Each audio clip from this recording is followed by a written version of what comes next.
उन्होंने practical solution भी दिया, रास्ता दिया। ये उनकी विरासत है, हमारे देश के संविधान में साफ है। मगर मैं अपने तथ्य पे वापस आता हूं।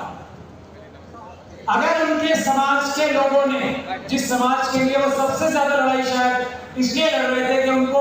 उस समय भी और आज भी देश में सबसे ज्यादा मदद की जरूरत है, सबसे ज्यादा प्रताड़ना उनकी हो रही है, अनटचेबल्स। अगर सिर्फ और सिर्फ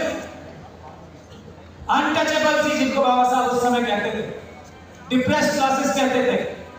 वो ही उनका साथ खुल के दे देते,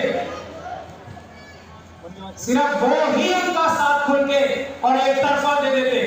तो ना इस देश का विभाजन होता, ये देश सच में विश्व गुरु होता आज, क्योंकि ना तो विभाजन होता और बाबा साहब डॉक्टर भीमराव अंबेडकर इस देश के पहले प्रधानमंत्री होते। लेकिन अफसोस,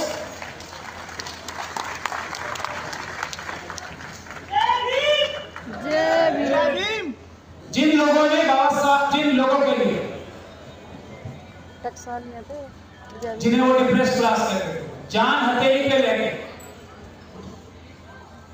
सबसे लड़ाई झगड़ा, सबसे अक्रॉस द बोर्ड, अगर मैं कहूं तो बाहर के लोगों से भी और अंदर के लोगों से भी सबसे लड़ाई झगड़ा हुआ। बाबा साहब को खुद अंडे और टमाटर उनके अपने लोगों ने मारे, जब वो अच्छा वो मंदिर है ना, मंदिर मार्ग के दिल्ली में वाल्मीकि मंदिर, बाबा साहब को खुद अपने लोगों ने, क्योंकि गांधी जी वहां बैठे हुए थे, अपने लोगों ने बेइज्जत। तो मैं आपको इसीलिए बात बता रहा हूं, बाबा साहब तो क्या बहुत बड़े व्यक्ति थे, उनके बारे में तो जितना बोला जाए कम है। उसका एक छोटा सा एग्जांपल फूलन देवी, क्योंकि बाबा साहब ने एक रास्ता दिया संविधान का। आज पूरी ताकत से मनुवादी मानसिकता के लोग इसी चीज पे लगे हुए ना, किसी तरह से इस संविधान को डाइल्यूट कर दो, अभी खत्म नहीं करें, खत्म करने के लिए बोल रहे हैं, लेकिन इसको, इसकी धार को पहला कर दो, दिन रात दिखाने के लिए संविधान,